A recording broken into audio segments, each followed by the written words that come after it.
ముందుగా అందరికీ ముక్కోటి ఏకాదశి శుభాకాంక్షలు. ఈరోజు నేను మా ఆయన దాతునగర్లో ఉన్న శ్రీ వెంకటేశ్వర స్వామి ఆలయానికి వెళ్ళాము.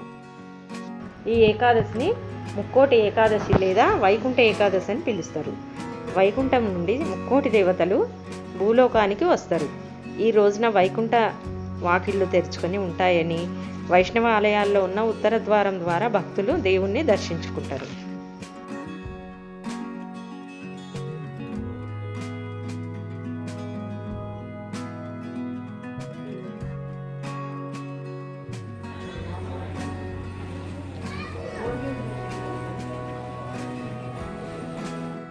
లక్ష్మీ పద్మావతి సన్నిధి.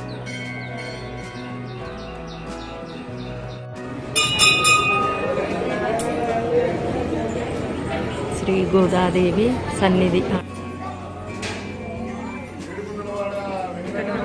గోవింద గోవింద. విఘ్నేశ్వరుడు.